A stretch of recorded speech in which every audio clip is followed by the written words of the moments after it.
Hey, everybody, and welcome back to Duke Wisdom Podcast. Bill McCormick here with Clint Weaver. We're going to talk about the 2026-27 Duke basketball roster, which looks, at least for the most part, set. There might be one hole or a couple of practice players added to it, but it would seem that for the most part, Duke has its roster for next season. I mean, there were a lot of question marks last time we were talking. Who was going to stay, who was going to go. It does seem that they overperformed in retention. I would say. I think when I was predicting things, I was saying Patrick Gongba. More than likely going to the NBA because of injury concerns, that kind of thing. Seems that with NIL and with guaranteed money to be at Duke, that changed his perspective, and I think you saw that in a lot of places with a lot of people this offseason. Braylon Mullins at UConn opts to come back. He could have been as high as like a mid first round pick. Patrick Gongba was looking more like a late first round pick, but he decides to come back to Duke. With decisions like that happening, Dame Sar had the chance to maybe become a first round pick. He doesn't opt to even test the waters. He's coming back to Duke. In the past, I think you'd see a player where he has as much, backcourt wealth as Duke has for next season, you would see a player like Caleb Foster opt to go, well, there are greener pastures somewhere else. He didn't.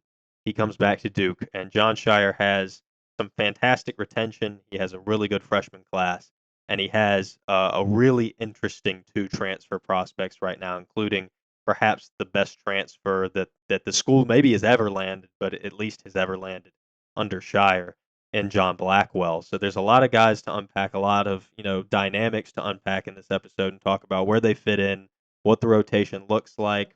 Uh, does it need anything else? Will they add anything else besides maybe some practice guys? That kind of thing. I mean, Clinton, where's your head out, and how do you feel about the guys that John Shire has assembled thus far? Well, I think it went about as well as it could in terms of keeping Sar and Gongba. Those were the two that could have gone differently. So end up with both of them is great news. And to keep Foster instead of him being like a Jeremy Roach and deciding to go somewhere else for his last year. So that's really good. We're really loaded in the backcourt.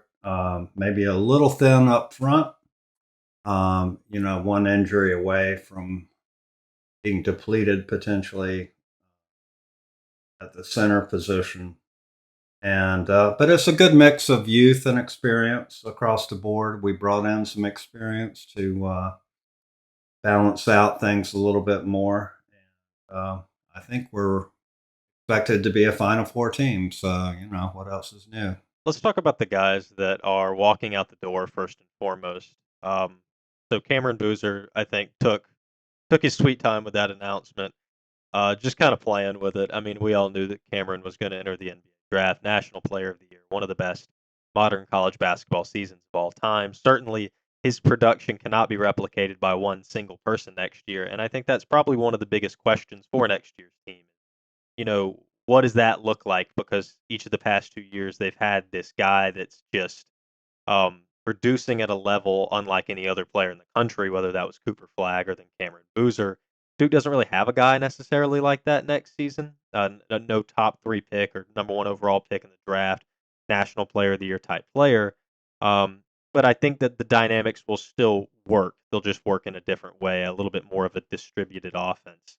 But Boozer out the door. Isaiah Evans, no surprise either, enters the NBA draft. I think he will shoot up the draft board. I think I mentioned this in our last episode that I thought once he went to workouts, Isaiah Evans would actually shoot up that draft board. And then it's like I mentioned earlier, guys deciding to come back like Braylon Mullins or Gongba or whoever else have really helped Isaiah Evans to where I don't think there's any doubt that he's a first round pick anymore. And I think honestly he's going to be closer to the middle maybe than to the end. That's still to be seen, but those two guys enter the draft. Darren Harris, to no surprise, we predicted this, enters the transfer portal. He's off to Indiana. I think obviously there's a much bigger role for him cut out there. Um, he's a player that is a high level player, can be a starter for so many Power Five programs. But at Duke, it was just really hard for him to cut out time. I think he'll do well at Indiana. I think that was a solid decision for him. I think the biggest surprise when it came to guys leaving was Nick Hamenya, who we both kind of thought was coming back for sure, but he ends up entering the transfer portal.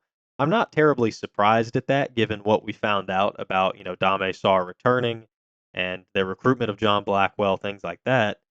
Because when you're Nick Amenya, you look at that and you go, well, I was starting for half of my freshman year. And then the way that the season kind of shook out, Dame Sarr took over that starting position permanently. So if you're Nick, you're looking at this team going, well, I'm not going to start. And actually, I'm competing with Bryson Howard for the backup position. But so it's like, okay, sure, you're leaving. What we didn't expect is where he went. Him committing to UConn certainly seems like a dagger in the back for a lot of Duke fans. Um, I will say that it makes sense from an individual perspective. I think this is one of the greatest examples of this NIL era being such an individualistic approach. I'm going to take my game to new levels here, and you're kind of ignoring the context of it. If you're Nick Kamenya, it's like, UConn is a blue blood. They're one of the best programs in the country. Alex Caravan just graduated, so there's an opening there, and there's an opening next to Braylon Mullins, where honestly, you're not even going to be the guy where all the defense is attracted to on offense. You're going to get a lot of breathing room. You're going to play for a good team, a good coach, even if you don't like Dan Hurley, the success speaks for itself. And so it checks all the boxes if you're Nick Amenya, but then you just kind of have to sit there and go, but wait, you lost to those guys in all-time fashion at Duke, and that's where you're going. It's just kind of a head scratcher. It makes sense for him personally, but it's kind of tough to wrap your head around in the whole college basketball rivalries aspect of it all. Yeah, that didn't sit too well with me. For him to pick UConn did feel like a bit of a betrayal.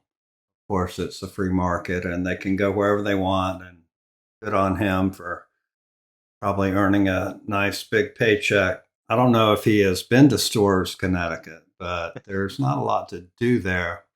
They make their own ice cream, but aside from that, it's kind of like the middle of Egypt, if you will.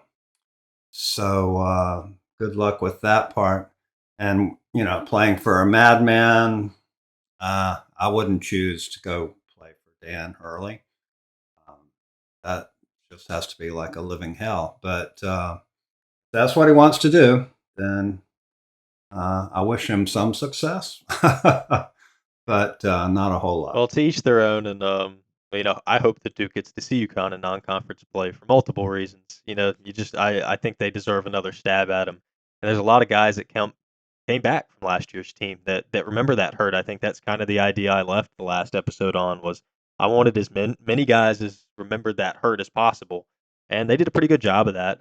Five guys back, four of which played a pretty massive role on last year's team. Let's start by talking about some of those guys. Let's talk about the backcourt because I think the way that this is all shaping up, Duke might have the best backcourt in the country, and I don't really think it's all that close.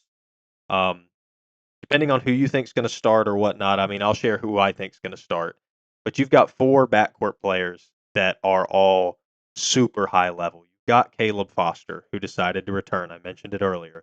This is a guy that has seen time in the starting lineup every year of his career, back to his freshman season. Was a full-time starter last year until he came back from that injury late in the NCAA tournament. But he has the opportunity to be the first player to play all four of his years at Duke, his whole career at Duke, as a non-walk-on player since 2020, the class of 2020 with Jack White, Javin DeLaurier, Justin Robinson, because that would exclude Roach and Jordan Goldwire, who transferred for a fifth year. Now, granted, they're trying to get a fifth year of eligibility, so Caleb Foster might actually have the opportunity to do that too, but we'll see. So far, he has time and time again, committed and recommitted to Duke basketball, and he believes in it. And I think this decision by him is one of the greatest, commitments to Duke I've ever seen because he is far from guaranteed a starting spot, far from it. He is returning alongside Caden Boozer, who slid into the starting lineup in the postseason in his absence while he was hurt. And Caden Boozer was putting up 13 points per game in the postseason. He was one of the team's most important players. I think he is going to be one of the team's most important players. I think he's going to make one of the biggest jumps next season. He's a guy that can go get his shot in the lane and is going to be a super, super critical, point guard for this team, setting up the offense. And then you also have Deron Rippey, who is just this athletic, freak of a kid that can get up and dunk on guys, bringing a dynamic that Duke hasn't had many point guards ever bring, and certainly not recently. And so that's going to be really interesting. And then on top of all of that, Duke's looking at this roster that they have and they're going, well, we don't really have a go to scorer. We don't have a guy that we know can go get 20 or 25 points. Well, John Shire goes out and he fixes that. He gets, like I mentioned earlier, perhaps the best transfer acquisition in program history in Wisconsin's John Blackwell, who is a senior, averaged 19 points per game for a fifth seeded Wisconsin last season, was all Big Ten, probably the best guard in the portal, period. And so Duke now has this four-man, line. It's absolutely incredible. Look at Caleb Foster, Caden Boozer, John Blackwell, and Deron Rippey, and go probably only two of these guys are starting. Now there are times whether it's starting lineup or not, you're going to see rotations where three of these guys are on the floor at the same time, right? But for the most part, you're going to see two guys starting. For me, that's Caden Boozer and John Blackwell. It's hard to imagine Caleb Foster as a senior coming off the bench. That's what I think. I think maybe to start the year, Foster's in the lineup and that changes. I just think that the sophomore jump from Caden Boozer is going to be so great that it's going to be almost impossible to keep him out of the starting lineup. I do see a world in which maybe sometimes three of them start, but probably not given what you've got in the front court. And we'll talk about that later. But I've got Boozer and Blackwell in the starting lineup. I mean, Clinton, what do you think about these four guys? How are they going to work together, and who gets the starting nods? So you said Blackwell and Foster. I said Blackwell and Boozer. Oh, to start at the Yeah, beginning of the year. I'm thinking Well, that's the way they'll go. Yeah. I think it's going to be hard not to start Foster on day one. And for sentimental reasons and the fact that he's a senior and his leadership of this team this past year and his expected leadership again this year, I think, like you said, it could change over the course of the year, probably will. But it would be hard to keep Foster off the court for the first game. I mean, it's really tough. I could see Blackwell potentially being treated a little more like a wing since he's got good range on his outside shot, and he could more like that third guard slash wing. Yeah, but I see Foster, Blackwell, and then if they decide to go with a three guard, if you will, lineup, Boozer. But what a nice problem to have if Deron Rippey is your fourth guy coming off the bench. Yeah, I mean, here's what I love about these four guards. They all play very differently. Like Caleb Foster can go get a shot in the lane, very very well, but he can stretch the floor. He's one of the best 3-point shooters on this team. He's poised. He might not be the best passer of the group, but he has proven that he is poised. He's not going to turn the ball over very often, and he's a senior leader. Then you've got Caden Boozer, who is probably the best passer, not just on the group, but on the team. And his distribution is going to be very, very important. But he can also get in the lane, but scores in a different way in the lane than Caleb Foster does. Caden is really good at getting to the rim, finishing around the rim, some acrobatic finishes. I think the one thing you'd like to see Caden really add this season, obviously, is a 3-point shot. If he does that, this team becomes super, super, super deadly because all these backcourt players could be snipers at that point. That brings me to John Blackwell, who is probably the best shooter on this team, probably the best scorer on this team. He's kind of a wrecking ball, can get down in the lane, but also can stretch the floor. And then Deron Rippey just does something that none of these guys can do. He can play above the rim. And when you talk about a 6'1" guy that can play above the rim, that's incredible. And especially when it's your fourth option in the backcourt, potentially. I'm not going to rule out the fact that Rippey could have a breakout season. He could, jump up in the rotation here. He's an incredibly talented player. I just think it's going to be very difficult given the senior guys and the former starters that he has around him in the backcourt. That's a good problem for Duke to have. And when you look at it also from Rippey's point of view, Foster, if he does graduate, depending on that 5-year rule, same thing with Blackwell, Rippey could be set to elevate into a starting position, next season. And I think that could be big for Duke. What I will say about that 3-guard lineup that we both briefly mentioned is I like the idea of starting Caden Boozer, Caleb Foster, John Blackwell. And honestly, it makes me think of that 24 team where they would have McCain, Roach, and Proctor. I didn't love those lineups all the time, but they work well to play fast. They work well at times. I don't think that's going to be the set in stone starting five, and I think the reason for that is because Dame Sarr returned. And that kind of brings me to the wings. Dame Sarr is going to be one of my favorite players on this, maybe my favorite player on this, because there were times where Dame Sar just looked bad, just did some head scratching things on the basketball court this season. But dang it, by the end of the year, man, I mean, his speed is unparalleled for a guy his size. His versatility defensively is genuinely unparalleled nationally. He might be one of the best defenders in the country, period. He has so much length, he can guard 1 through 4 pretty easily, honestly. If he puts on 10, 15 pounds, that's when you could get into a situation where you see Blackwell, Foster, Boozer all starting next to each other because Dame Sar at his height can play the 4. And if you want to do that, you can. And they could play just a little bit smaller and give up a little bit for speed's sake, honestly. And I have no problems with that, depending on the matchup. I think Dame Sar is going to be so versatile. I think what I want to see from him, he's an incredible 3-point shooter from the corners. I want to see him improve from everywhere else. Top of the key in the wings. He needs to be able to knock him down a little better there. He needs a little bit more poise with the ball in his hands and the fast break, a little bit more poise when he's driving to the basket. And I think maybe if he puts some weight on, just get some patience to him, he can add that next level to his game. He could be one of the best players in the country, and he could be looking at a lottery pick. He's got that kind of potential. He's going to have to clean up a lot of things, but I think that he can do it. And when you talk about the rest of the wing, unit, you're talking about Bryson Howard, who's a guy that's going to come in and back up Dame Sar, and he's a very, very hard-nosed defender. He can shoot it. He's going to be such an important and valuable backup. He's kind of taken the place of Nick Menya. Really, he does different things. He's a different sort of player. But I'm very excited for Bryson Howard, a 5-star recruit, to be a guy off the bench backing up Dame Sar. And then you've also got Sebastian Wilkins, who's kind of in that flex where he could play the 3 or the 4. But he's got good size to him. He can shoot the ball.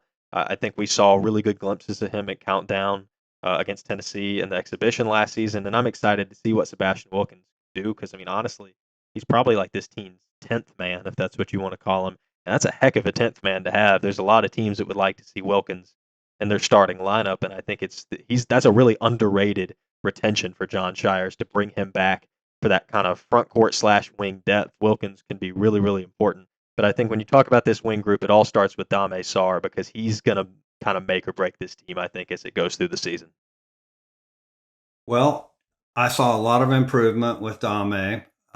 His outside shot, he hit a lot of big shots down the stretch in the final part of the year and was particularly deadly from the corners, of course. Seemed to get a little better from the free throw line as well. I'd like to see more improvement there. I was very heartened to see that John Blackwell is an 86% free throw shooter. So, and I'm looking at those stats closely in light of Duke's history.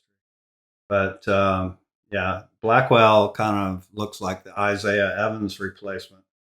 And Dame, yeah, he's got incredible upside. He's got great defensive length.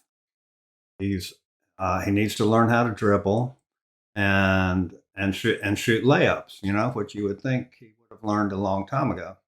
But if he can figure those parts out and maybe add a dunk to his repertoire, um, yeah, tremendous opportunity to really distinguish himself and be a high first round pick at the end of the year next year. So let's talk about the front court, the bigs. Like you mentioned, this could be potentially the weakest area for this team at the moment. But the way it's shaped up is, for me in the starting lineup, I think Cameron Williams is at the 4.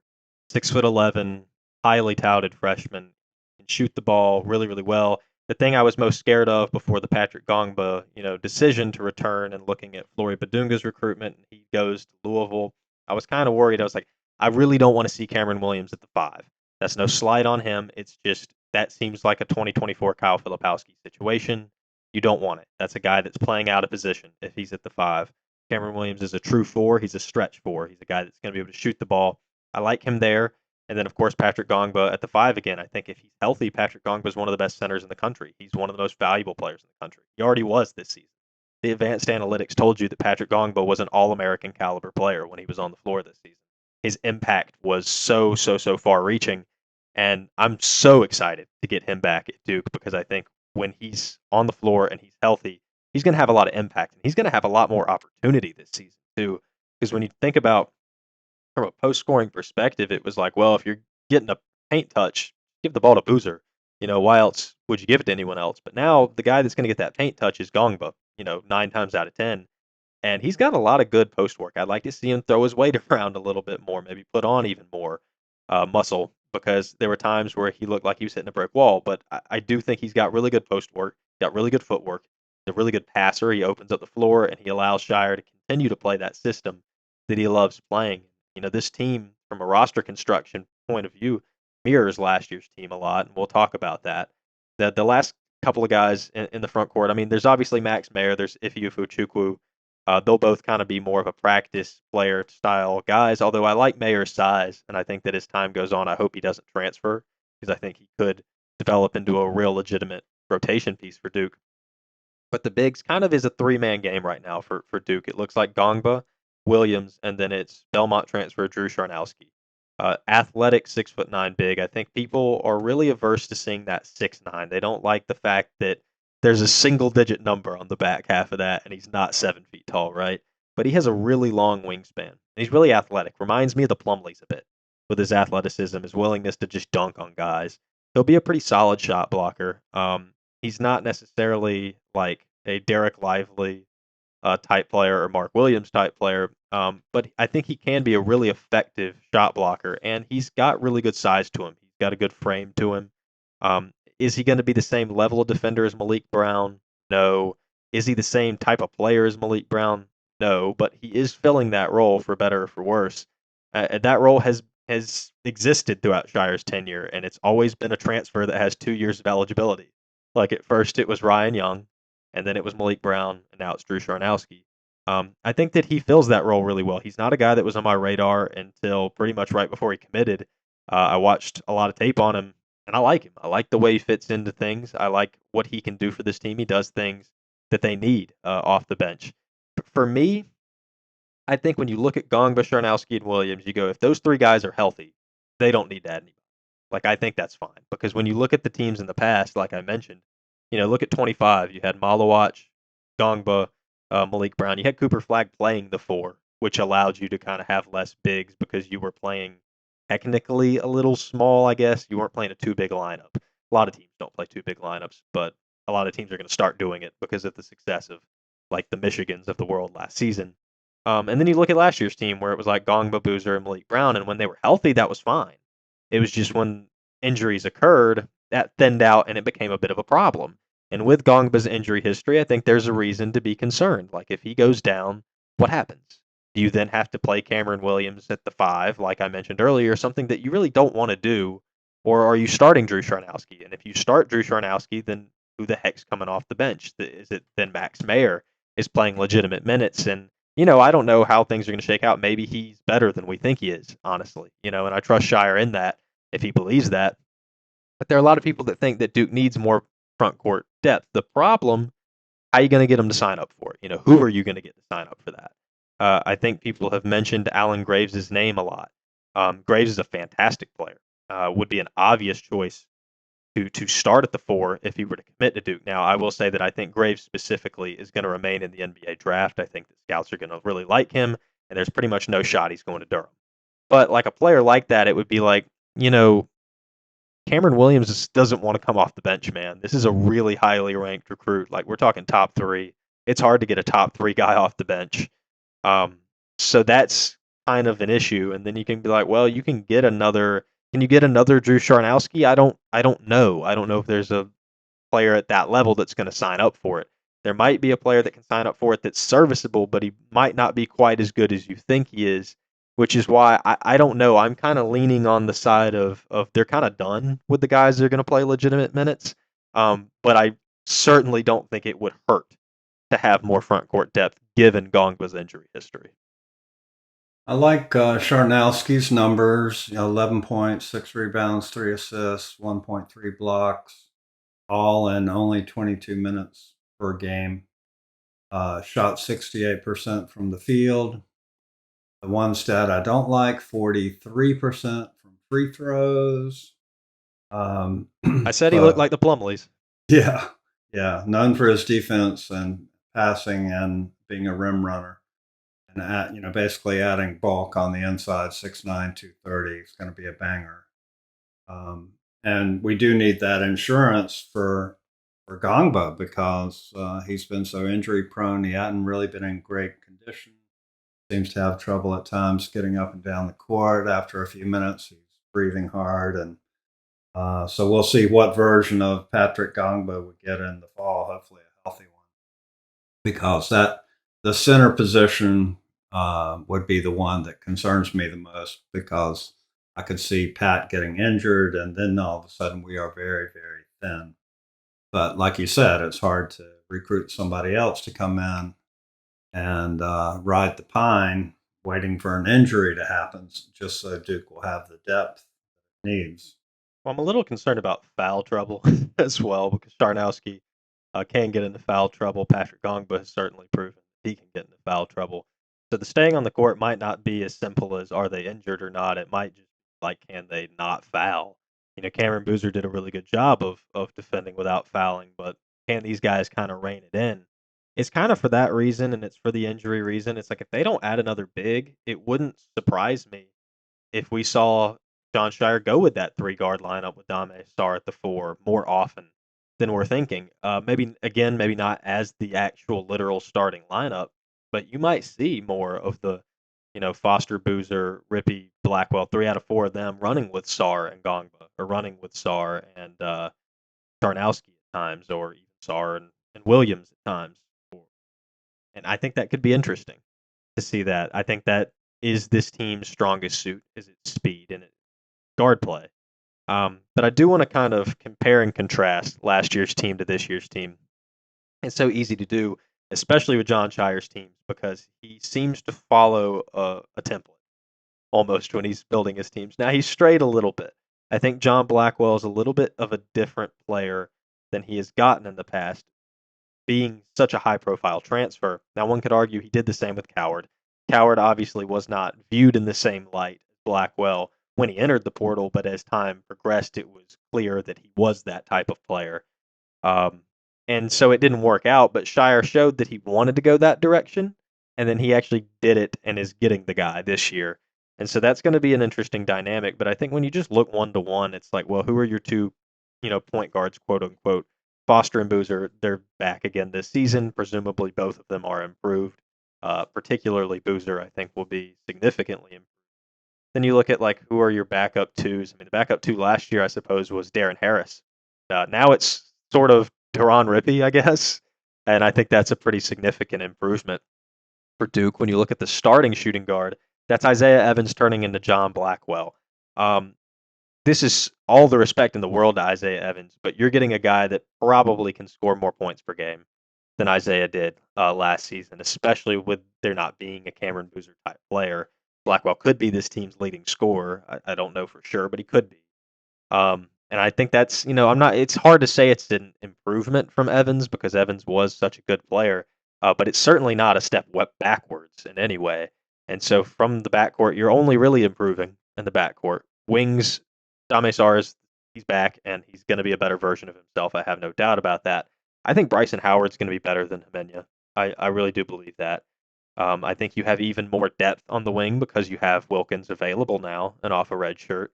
And he can play, minutes at the four as well. He could slide into that kind of small ball four. He's 6'9". He's got good frame, and you could play him there next to Gongba, next to Sharnowski or whomever, and that could be interesting as well. So I think Duke definitely upgrading on that 1-to-1 comparison on the wings. You go to the bigs, it's like, well, Gongba's Gongba. Presumably, if healthy, he's better than he was last season, and he's certainly going to be more involved. Is Sharnowski better than Malik Brown? It's like no, but he's a different player entirely. I expect him to score more points. I expect him to dunk more. I expect him to run through guys more, block more shots in the paint. But at the same time, he's not going to have the same deflections. He's not going to have the same versatility to defend on the perimeter that Malik Brown had. Malik Brown was an all-time defender in the way that he approached the game, and Sharnowski just doesn't play in the same way. They're going to do different things. It's difficult to weigh, who's better or worse, but it's going to look different in that backup, front court position. Obviously, the biggest difference in this team is the starting power forward. the Cameron versus Cameron debate, right? Like you're losing one of the greatest players that the program's ever seen. And you're replacing him with a top three recruit, a guy that's a projected top 10 pick. And by no stretch of the imagination should he ever elicit any doubt in fans, right? He's such an incredibly talented player. He's just burdened by the fact that he's replacing Cameron Boozer, right? And we thought the same thing about Boozer with Cooper Flag. Now, granted, I will say I don't expect Williams to hold up to that standard that the two of them have set before him as the starting power forward, National Player of the Year freshman. But I still expect him to be a very talented player. He might be flawed in some ways, but he's a very talented player that can score. I think if there are any question marks, it is Gongba's health and just how effective of a scorer can Williams be?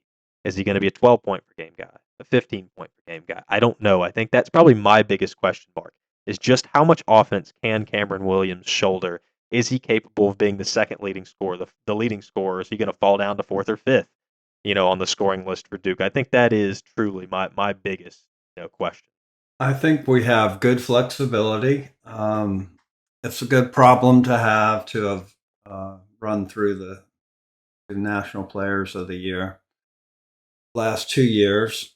It can be addition by subtraction a little bit because at the end of the game at crunch time the last 2 years, everybody knew where the ball was going, for better or for worse. And so this team might have a little more mystery to it as to who is that guy to get the ball in crunch time.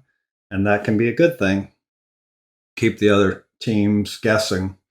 I do like the flexibility of Sebastian Wilkins and Bryson Howard. I'm particularly looking forward to seeing what Bryson can do. I remember his father, Josh, who was an all ACC performer, and then some at Wake Forest. And so if he's got those athletic genes, which I think he does, kind of a jumping jack, jump out of the gym, lockdown defender, that really fits the Shire mold quite well.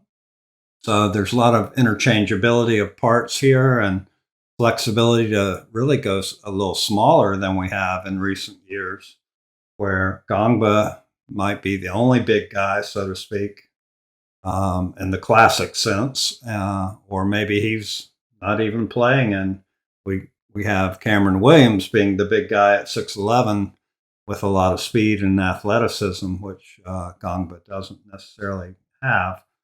So a lot of different options, a lot of different looks. I can see a high-low game developing with the bigs on this team, and a lot of plug-and-play flexibility, which is a real luxury to have. I don't think there are a ton of like Duke teams that are a precedent for this one. Like maybe 2010 is sort of close, but even then, like the offense wasn't as distributed. For 2010, like Shire, Smith, and Singler as three guys was good distribution, but more or less those three guys scored most of the points. There was a massive fall off from like 17 points per game to like 5 between Smith and Brian Zubek. And so it's like this team's not going to have that. So it's interesting because you look at the national championship teams and you're like 91, 92. You had Leitner, right? 01, you had Battier and Williams. 2015, you had Okafor. And then you look at other successful Duke teams. 99 held Elton Brand. 25, Cooper Flag. Last year, Cameron Boozer. But, who is that guy? Who is that go-to guy? Am I underselling somebody? I mean, who do you think is going to be this team's leading scorer? And when push comes to shove at the end of the game, who's getting the ball? Well, that should be a mystery.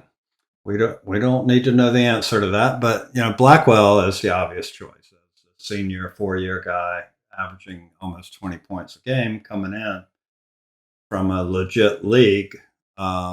He looks like day one out of the box, the go-to guy at crunch time to actually get a bucket. But there are a lot of the other end of the court's important too. You got to get a stop sometimes. This team seems to be filled with guys who are going to be the John Shire prototype, strong on defense. That's what he's always looking for, is defense first. And so, yeah, I think this team, I've seen other prognostications say this is now a Final Four quality team. I agree. I almost hate to say it because, got PTSD. But yeah, I think this team can get to the promised land one more time. Well, here's the funny thing. I feel better about next year's team in April than I did at this point last year or at this point 2 years ago. Does that mean anything? Absolutely not. But I do think that this team, just the way it's constructed, if things go the way they're supposed to from an injuries perspective and whatnot, it feels like a team that this team couldn't possibly lose more than 5 games in the regular. I mean, that's how it feels to me. But I don't know. I don't know. It's hard to predict. The 23-24 team was weird in the sense that it was the number 2 team preseason. You had a ton of roster retention that season, and they ended up, being the worst team out of the last. Still went to the Elite Eight, um, but we're a 4 seed. And it's like, but that team had more glaring defects, I think, than this one does. Like playing Filipowski at the 5 was a little weird. They were a little small at times. I think Ryan Young being a little unathletic. I mean, it really was difficult defending the interior that season with Filipowski and Young just not being able to play above the rim. They were just undersized and out of position, frankly. And so now I think that's not a problem. I think you're even more talented than that team was in the backcourt, even with like Jared McCain and guys like that. They're better, but their wings are better. Like Dame Sar's better than Mark Mitchell. Not that Mark Mitchell's a bad player, maybe not from a scoring perspective, but I think just as an overall player. And then it's like you don't have that same problem with Gongbo because he's a really solid rim protector. He's got good length. He's got good size. He demonstrated that this season. I think Starnowski brings a lot of those same things. Cameron Williams, whether he is a natural big or not, he's still big. He's still got good length and athleticism, and so he's certainly better equipped to defend the rim than say Ryan Young was. So it's like I don't really have those same reservations that maybe you'd have about that team, even though this team could be anywhere from first to third preseason. And let me say, I hate being the number 1 team preseason. I really, really, really hope that this team is not the number 1 team preseason. Stick them at 3. That sounds good to me. That's fine. Preseason ranking means nothing, but just historically, the preseason number 1 team hardly ever wins. So let's not curse them before they even get started. But I don't know. I don't have reservations about this team outside of like, well, if something that sucks happens, like injuries. This team just feels like, yeah, this is a Final Four team. But we see how that can go this season. Saw how that could go in 2019. It is a very fragile thing, uh, being successful in the tournament. But it feels even more like they're due. They're so, so very due. I mean, can you imagine this team cutting the nets given all the pieces? Well, it's always possible. Once you get to the Final Four, anything can happen. Yes, we've seen crazy things happen, obviously, that we will not be getting over anytime soon, like happened this year. So, yeah, there's always that opportunity. I hope that Shire will pack the schedule with a bunch of top 10, top 20 contests like he's done, especially last year, but even before then. Those games are fun and exciting. They bring a lot of national eyes to the Duke brand and really help them get ready for the Final Four stretch run. I particularly want to see Deron Rippey against Elliot Cadeau because they're both supposed to be 6'1", and I don't believe that for a minute. But yeah, I want to see how Elliott holds up against Iran going to the rim, and that would delight me to no end. So, I mean, well, a good thing for scheduling this season is the ACC continues to get better, at least from the national perception. Louisville has apparently $1 billion in NIL funding, and so they're going to be a top 15 team preseason. I mentioned earlier they've got Flory Badunga coming in. That defensive player of the year conversation between he and Dame Sar should be a very interesting one to say the least. Probably going to be frustrating as the season goes on. Jay Lucas has a pretty good team at Miami again. They'll be ranked preseason. They brought in a Caden Lewis from Villanova. They bring back some guys from last year's team that really overperformed. Virginia has the chance to be a top 10 team preseason. Actually, they bring back essentially their entire roster, most of it at least. They do lose a couple of guys, but they're bringing back a lot of guys and they're going to be really solid. And Then there's Carolina as well that may or may not be ranked preseason. Looking like no at the moment. I do want to talk about the Heels a little bit because obviously they're the rival. It's on people's mind. They fired Hubert Davis, something that we were very much against here on the Duke Wisdom podcast.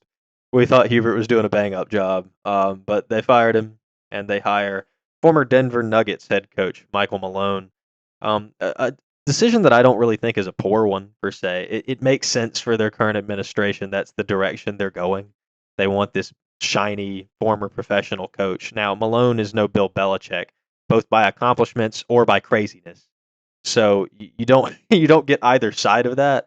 I think Malone's solid. It's to be determined whether he is as solid as a college coach, and it's also to be determined about how much of his success was really just Nikola Jokic being that good.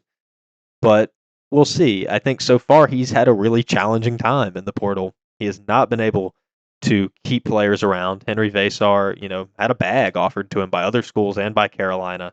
He decided, no, I'm going to take my chances. I'm going to the NBA. He'll probably be a first round pick now. I don't think that's a bad decision by him at all, but it's a decision that leaves Carolina in a really vulnerable place. Well, it was an interesting hire. I certainly didn't expect it. I don't think many people did. A lot of big names came and went, and it seemed like Carolina just didn't have the allure to draw who they wanted. I think Billy Donovan might have been a better fit coming back to the college scene, somebody who's a proven commodity with back-to-back championships in Florida. But apparently the timing didn't work out there. So it seemed like kind of a weird compromise for all the wrong reasons to take this guy instead. And yeah, I think it's dangerous to try and just think you can buy your way to success by picking up a few pieces and paying them a lot of money. I think Carolina had very limited success doing that last year. Seems like they're struggling so far, at least, to replicate that in any way, shape, or form. So, I'm not unhappy about that. I was in the stands at UNC when Seth Trimble hit that shot, and I'm glad to hear he's not going to be back for a fifth year. I've seen enough of that.